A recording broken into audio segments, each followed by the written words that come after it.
40 years ago, most of this was desert. Now there's a glittering metropolis, the fastest growing desert city on the planet, Dubai. When I first came here, none of this existed. It was one huge big desert. Building a city like this in one of the hottest, inhospitable places on Earth seems impossible. So how did engineers do it? To find out, we will strip the city to reveal its secret inner workings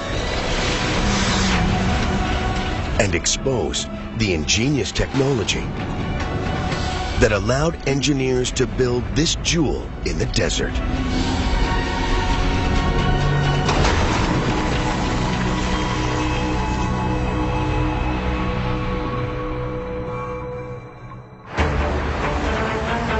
"8 a.m. in Dubai. Temperatures will soon reach over 100 degrees Fahrenheit. But Dubai's 2 million citizens don't have to worry about the scorching heat or know much about the technology that keeps them alive. The city's most visible techno-marvel is the Burj Khalifa. Half a mile high, almost twice as tall as the Empire State Building. It's the tallest skyscraper in the world.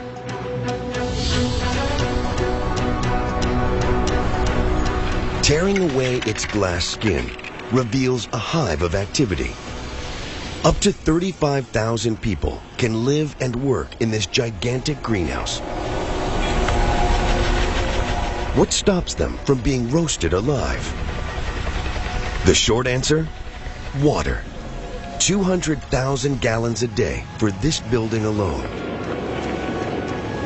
Finding this much water in one of the driest places on Earth was a huge challenge when the building boom began 40 years ago.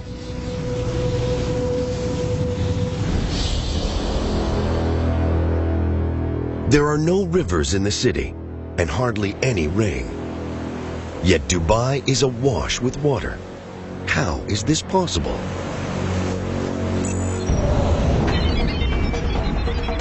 The answer lies 50 miles to the east in the Hajar Mountains. Geologist Catherine Goodenough knows this area like the back of her hand.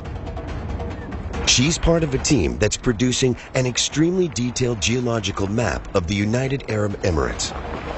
We've covered pretty much the whole of the UAE, done something like 30,000 observation points.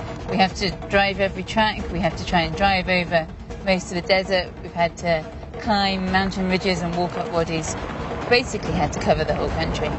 On her mapping mission, Catherine discovered signs that the Emirates weren't always as dry as today. Here in this deep mountain valley, this wadi, we've got evidence of water everywhere that we look. The wadi itself is V-shaped. That pretty much tells you that the valley has been carved out by flowing water. And then we can see that all the rocks around here have been smoothed off, just planed off and eroded by the action of water. 2 million years ago, Dubai was a really wet place. Where the skyscrapers stand today, mighty rivers flowed through a lush, fertile floodplain. But over time, temperatures rose and the rivers ran dry. As the desert swallowed the area, the water seeped away. But it didn't all vanish. Some of it moved underground. And today, it's still flowing through the rocks deep under the city.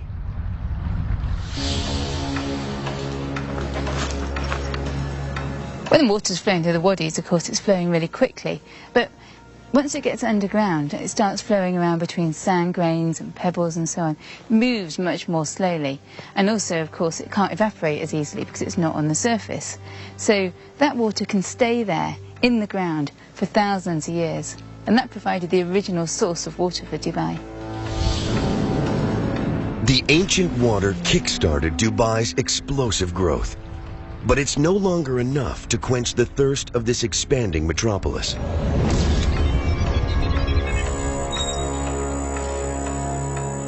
Today, the city relies on huge desalination plants that turns seawater into fresh water. But pumping the water around the city and into skyscrapers like the Burj Khalifa is a formidable challenge.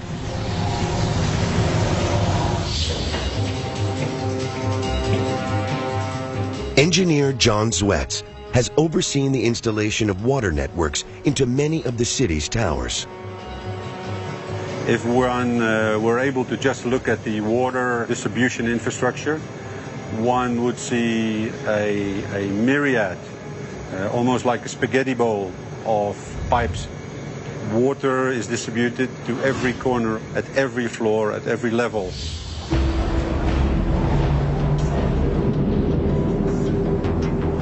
Using a single giant pump to pipe water right to the top of a building as tall as the Burj Khalifa would be dangerous.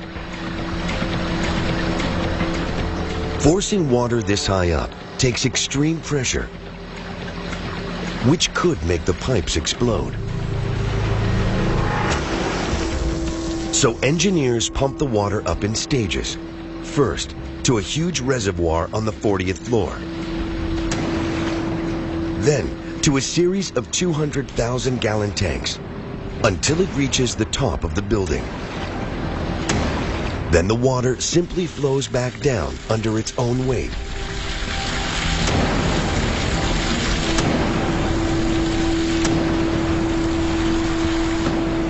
Almost 250,000 gallons of water a day pass through the building, enough to keep its inhabitants happy.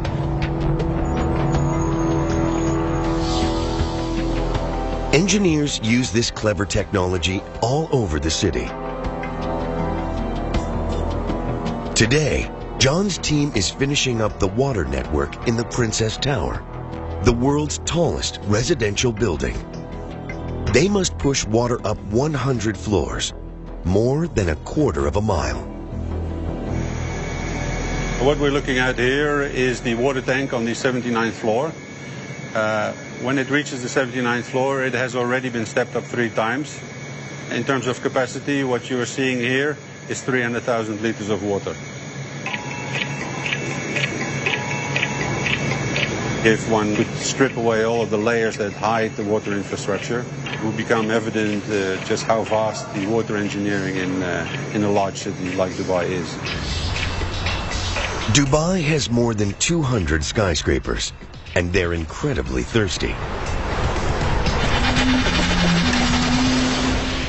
Their glass skins conceal thousands of miles of pipes, sucking millions of gallons of water a minute from pipes buried deep under the sand, shielded from the scorching heat. These steel arteries supply each citizen with 145 gallons of water a day. Water is at the heart of everything in Dubai, and the city's engineers have mastered it. Another massive challenge is keeping Dubai's soaring skyscrapers standing tall on the soft desert sand.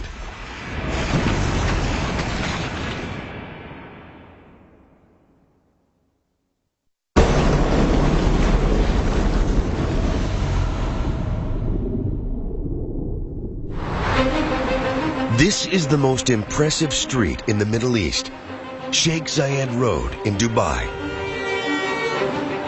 It's crammed with over 50 skyscrapers, more per block than in Manhattan. Each tower weighs up to 250,000 tons.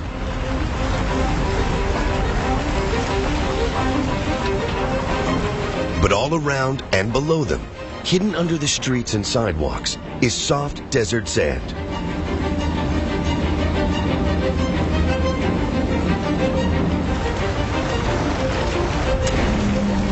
The big challenge for Dubai's engineers is to stop these towers from toppling over. This is the man who knows how it's done, engineer Nasser. His latest colossus is more than 600 feet tall, the Burj Boulevard Tower. Now, is this the latest drawing which we have? When I first came here, none of this existed. It was one huge big desert. The only way to move around here was only in four-wheel drive. Now look at that. You have one of the most sophisticated and luxurious towns all over the world. The Burrside Boulevard is a steel and concrete Goliath. This building weighs about 100,000 tons. So that's a pretty heavy load. You need some solid foundations to take this load and distribute it. And solid foundations need solid rock to rest on.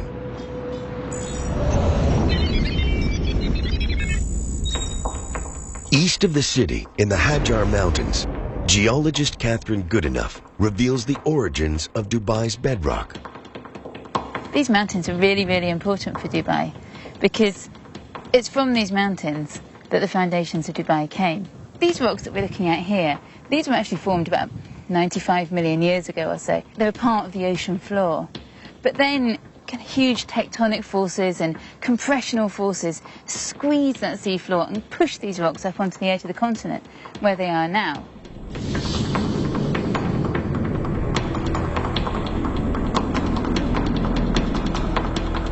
"30 million years ago, a crash of two continental plates thrust the Hajar Mountains 2 miles upwards.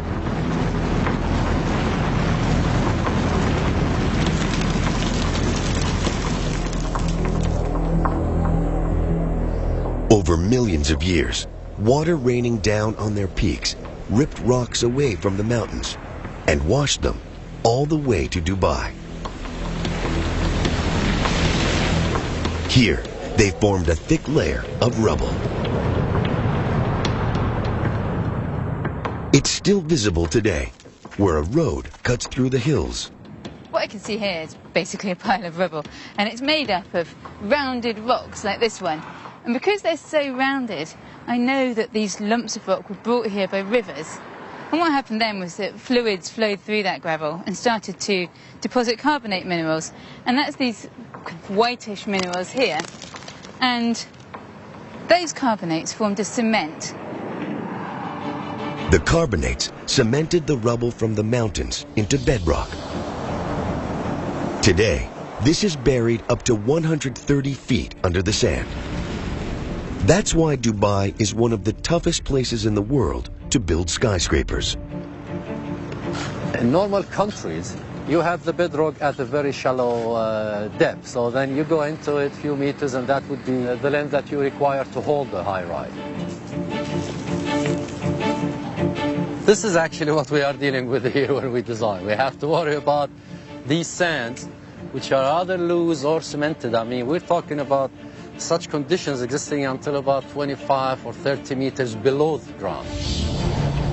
To reach the bedrock, Nasser's team must drill through 115 feet of sand.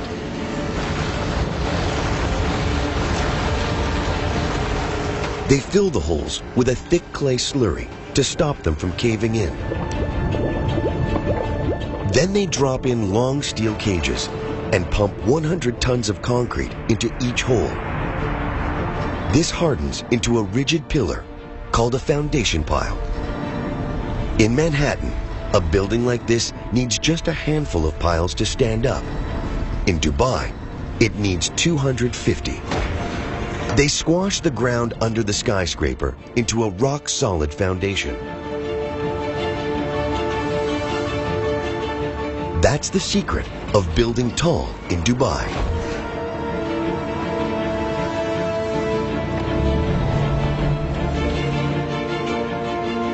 If you actually can visualize it and just look deep into the ground now, you would be actually looking at a concrete jungle with huge poles of 1 meter size. We have about 250 of them under this tower, and they stretch down to about 36 to 40 meters deep. A building like the Burrside Boulevard needs over 75,000 tons of concrete. Casting it in the desert heat is nearly impossible. Imagine in the summer, the temperature outside rotates around 50 degrees Celsius. Now, that is a lot of heat. If you start in the morning, for example, and you hit high temperatures at 12, 1, 2 o'clock, then your concrete will simply be spoiled. You cannot. You're going to have such big cracks, you're going to have to destroy it. Cracks can cause buildings to crumble, so Nasser's team always works through the night to keep Dubai's skyline growing.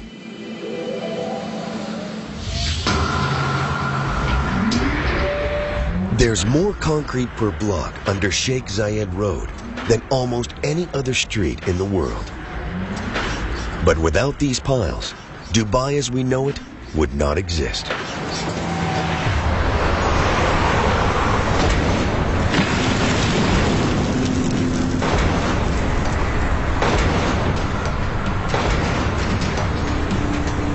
The city's engineers have cracked the challenge of anchoring skyscrapers in the sand.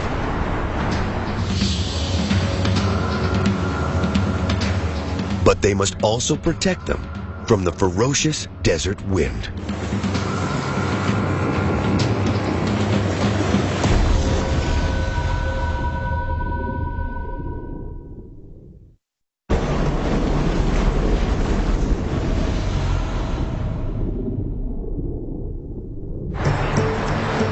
Dubai's extravagance is a magnet for the rich and famous, and this is the place where the wealthiest of them come to stay.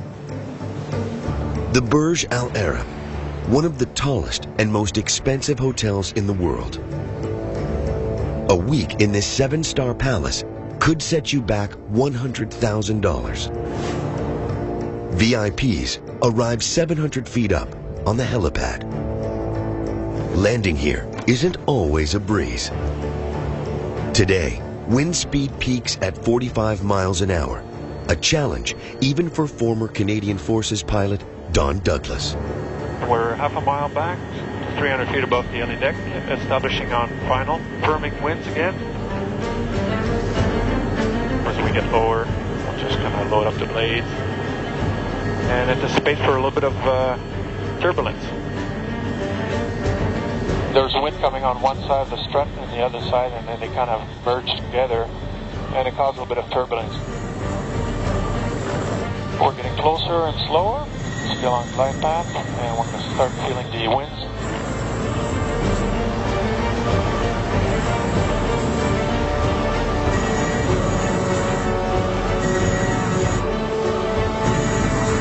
Hope you enjoyed it. Was that too turbulent? Rotor. No. Welcome back to the Burj Al Arab. Warning. Today was hairy, but it can get worse. The wind in Dubai can hit 80 miles an hour. Protecting buildings from these storms is another challenge for the city's engineers.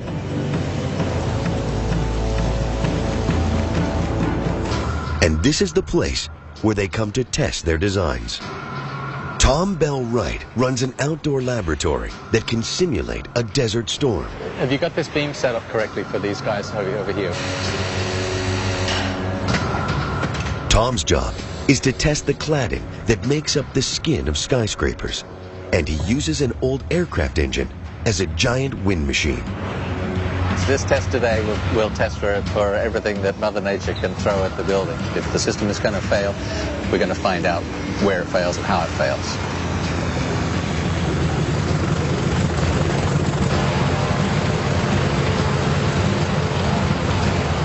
As he brings it up to full speed, it will be generating about 145 kilometers per hour.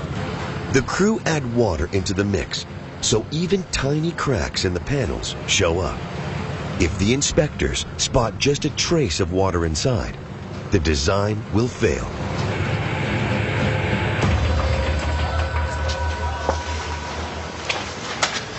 So how'd it go, guys?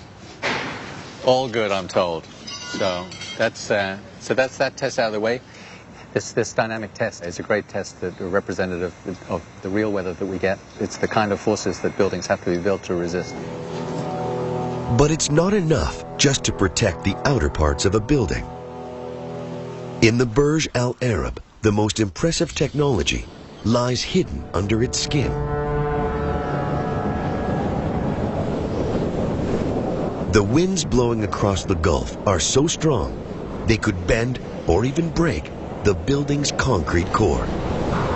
So engineers wrap the Burj Al Arab in a strong steel frame. bolted to a steel spine. An exoskeleton. This ingenious invention spreads the force of the wind and stabilizes the concrete core. Hidden inside the skeleton are shock absorbers. These move against the direction of the wind and reduce the motion even more, so guests can sip their expensive cocktails without feeling seasick.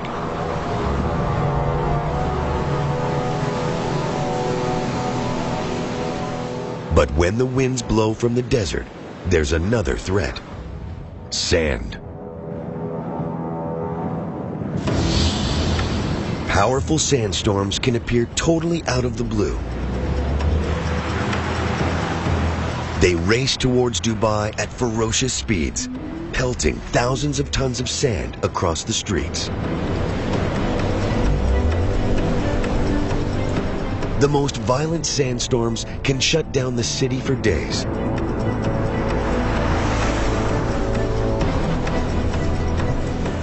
This one, caught on tape, reduces visibility to just a few feet. Sandstorms wreak havoc on anything that's not tied down. They clog gutters, stop traffic, and ground planes. Dubai is in the firing line because it sits on the edge of the largest continuous stretch of sand in the world. The Rub Al Khali Desert. It's not the place you want to be on a stormy day. The visibility just drops to nothing, and driving around in the dunes, you've really got to be able to see where you're going. Catherine has ventured deep into the Rub Al Khali on her mapping mission. She's become a master in the science of dune driving.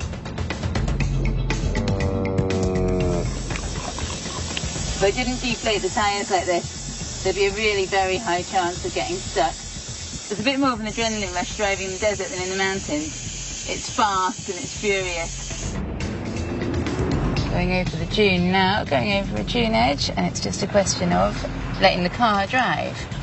There's no point in touching the brakes, because if you do that, you just end up weighing in and you can end up in all sorts of trouble very quickly.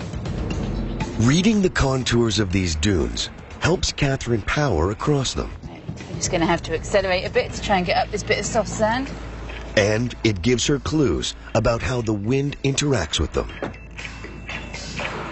Sand dunes are a bit like puzzles, really. There's quite a lot of information in them. Heading up this dune, I can see that the shallow side is where the wind's coming from, blowing the sand grains up the shallow side, and then they're blowing off down the steep side. It's quite breezy today, but most of the sand is still just rolling along the surface of the dunes here. As the wind gets stronger, it starts to pick up heavier grains of sand.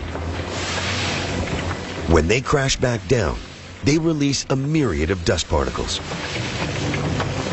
These billow high up into the air in dense clouds of driving sand. When they finally hit Dubai, they're not a welcome sight. Especially if you're the man in charge of health and safety at the Burj Al Arab.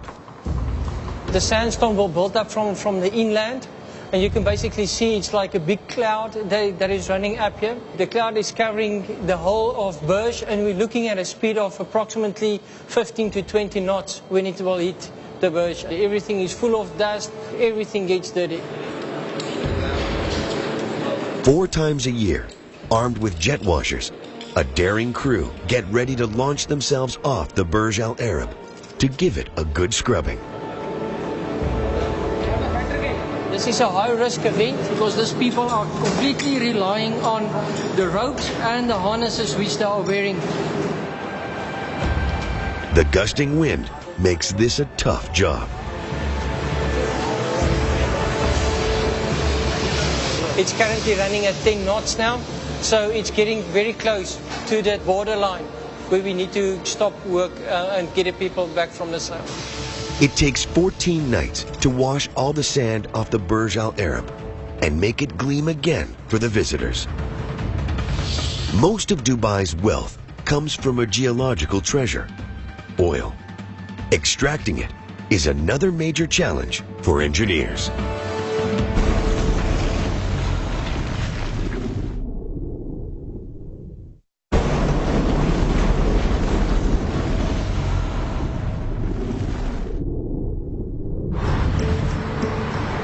The driving force behind Dubai's incredible growth is oil. The Arabian Gulf region has more of it than anywhere else in the world, but tapping into the black gold is not easy. The waters off Dubai can be over 200 feet deep. And then there's up to 2 miles of sand and rocks sitting on top of the oil fields.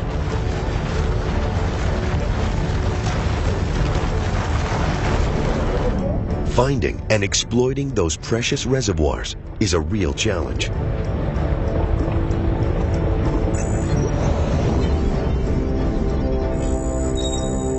"10 miles from the city, in this construction yard, workers are building oil platforms that can take on the Arabian Gulf.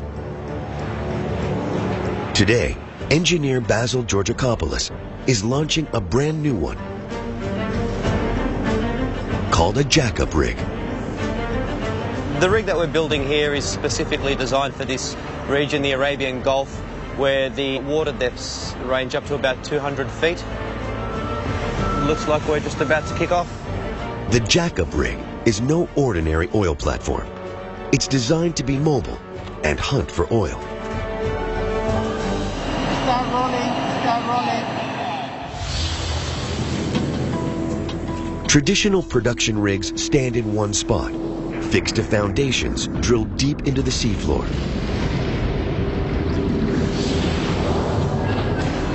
A jack-up rig is less restricted. It can float out wherever it's needed and then extend its long legs. Large, flat feet spread its weight safely over the seabed. They hold the rig firm while its drill pierces the rock to tap into the treasure hidden under the Gulf.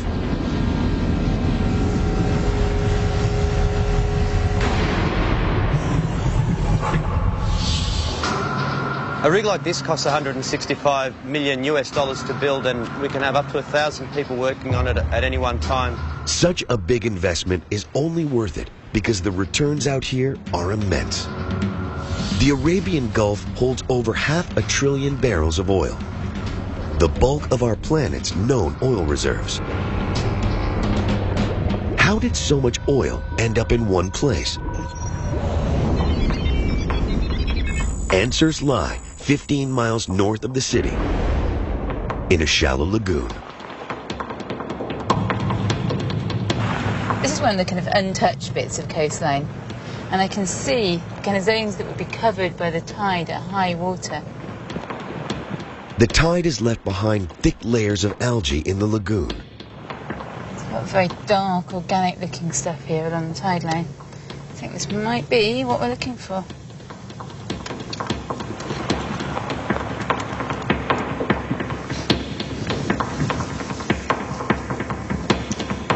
Wow. This is amazing. It's almost like a bit of old leather. But actually, it's a sheet of living organisms, or the remains of living organisms. The ancestors of these tiny organisms made the oil in Dubai. 200 million years ago, the area would have sat at the bottom of an ocean.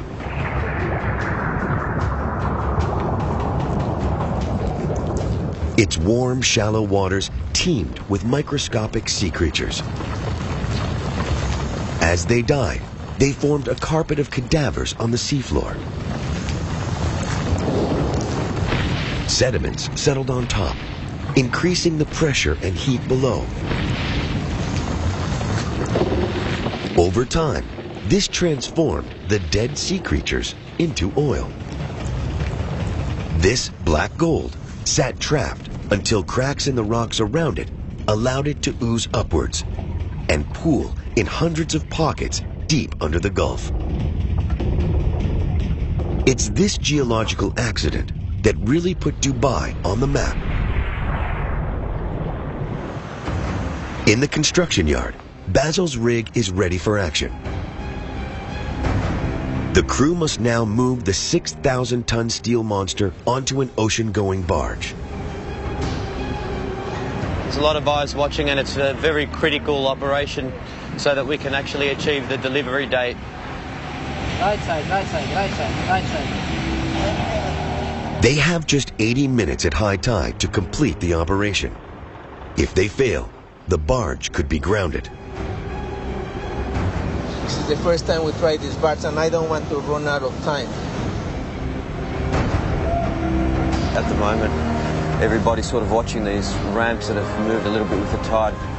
The team floods ballast tanks in the front of the barge to balance the massive weight bearing down on the back end. This is when the barge is really starting to feel a bending moment now. We're just going to go and watch the bow, because as the weight shifts onto the barge now, she's going to tend to want to tilt forward. All going very well, actually. The ballasting has been good. The weight's shifting nicely, so excellent. The rig makes it onto the barge just before the tide turns. In a few weeks, it will join the hunt for oil and power Dubai's expansion. It's going to go out to the Arabian Gulf.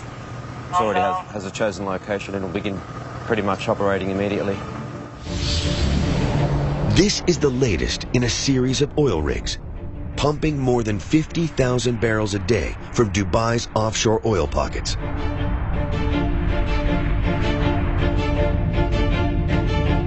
Together, they generate more than $1 billion a year for the city.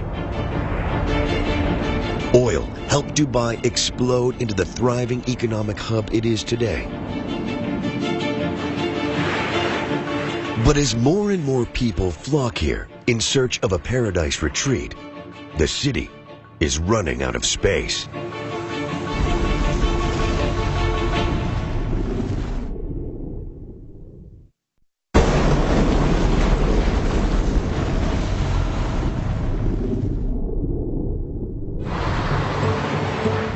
Dubai is the fastest growing desert city on Earth. But to attract the super rich and sustain its growth, it needs to offer beachfront real estate, which is in limited supply. So engineers came up with this, the Palm Jumeirah, a man-made island shaped like a giant palm tree.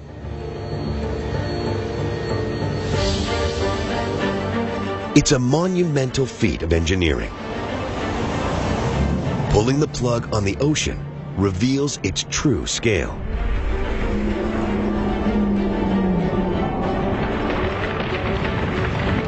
The size of 1,000 football fields. It sits inside a barrier made from over 7 million tons of rock. 150 million tons of sand create space for over 5,000 homes. A luxury island resort built right into the ocean. Akil Kazim has witnessed the island's rise from the deep. This obviously came out of a certain need, and at that point Dubai did have a very short shoreline that left very little space for luxury beachfront properties. It added 70 kilometers to our existing shoreline. This works very well because it's got a very large circumference. The island not only looks beautiful from above, it also, because of its shape of the fronts, each front has 2 rows of houses.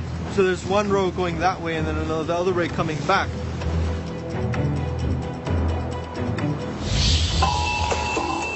Man-made islands like the Palm are the ultimate way to expand the waterfront in Dubai. And this is the type of machine they use to build them.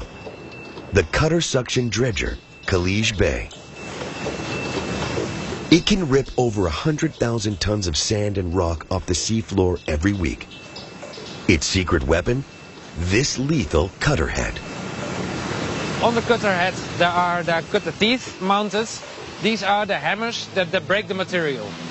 We are dredging rock, we are dredging sandy material. In this cutter head, at the inside there is a big suction mouth, and it sucks up all material that has been loosened by the head itself. better not fall in it. Building an island from scratch takes a whole fleet of dredgers. They must harvest more than 150 million tons of sand. A satellite feeds the exact shape of the island to the ship's navigation systems. Pipes shoot the sand back into the sea until the rough shape of the island rises above the surface. Finally, boats with huge suction pumps smooth out the edges.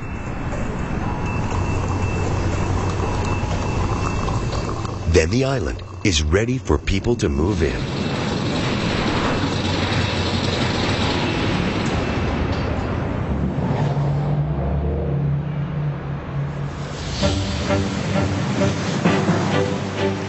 To buy here, you need cash.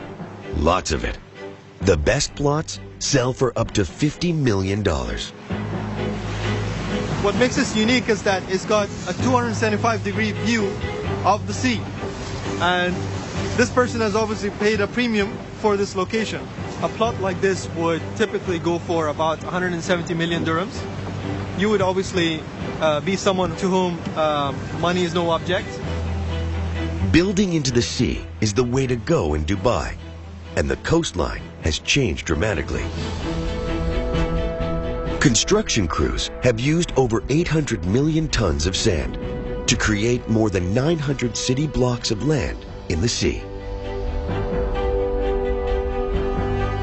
That's enough sand to bury New York Central Park more than 4 feet deep. The islands have created space for up to 3 million people, and there are plans to build even more. Together, they'll make the city's shoreline 7 times longer than it was.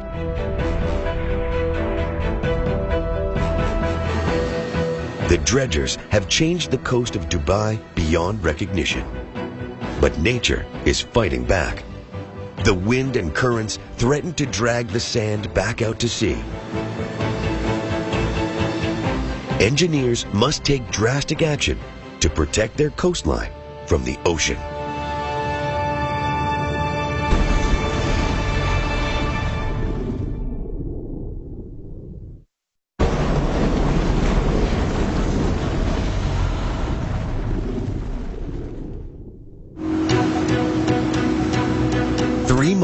From Dubai's coast, a team of divers is heading for the city's latest mega project. The World Islands, 500 million tons of sand sculpted into a map of the globe. Defending these islands from strong currents and winds is the latest challenge for city engineers.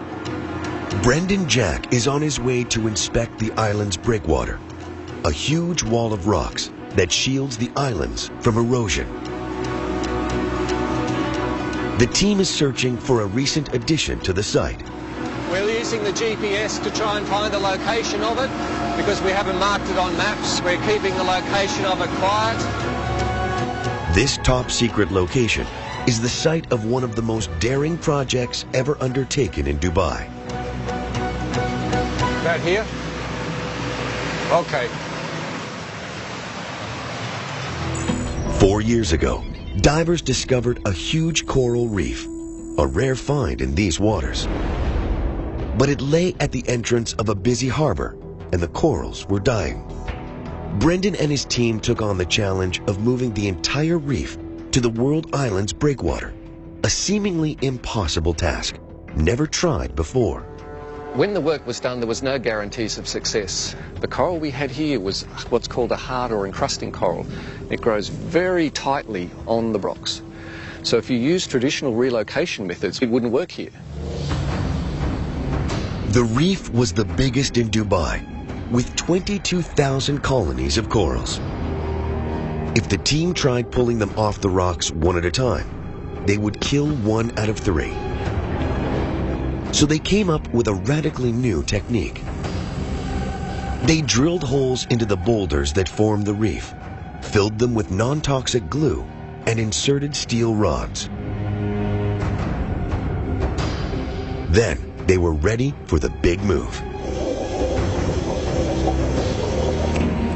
A crane lifted the boulders from the seabed and tied them to a barge.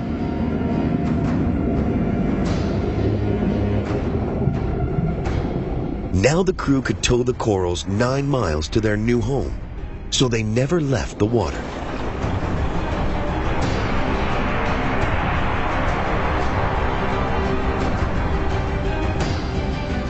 Moving over 1,000 boulders, each weighing around 5 tons, was an epic endeavor.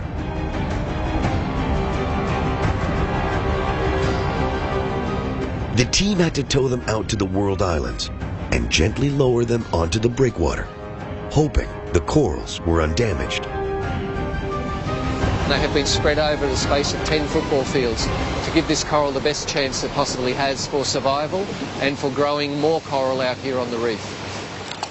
Today, Brendan's divers are checking on the corals to see how they're doing. We're ready to dive? Okay. Rough weather stirs up the water. The swell that we're experiencing today is exactly why the reef is here. It is to provide that physical protection for the islands that have been created inside the breakwater. Normally, 1/3 of all relocated corals die. But on first count, over 90% on the World Island Reef are alive. A unique achievement. They must be on their way back up. How's it looking? Very, very, very healthy. Good, good. The reef is doing its job. Now that coral is adding to the protection for the existing breakwater that is on the world. So it fulfills a function engineering-wise, but also in terms of jump-starting the ecological growth on the natural breakwater that we have built out here. Moving the reef cost $10 million, but it's money well spent to protect Dubai's coastline. Ingenious inventions like this, hidden beneath the skin of the city, that defend its coast, suck oil from rock, anchor towers in the sand, and pump water up skyscrapers, made Dubai rise up from the dunes and become this jewel in the desert.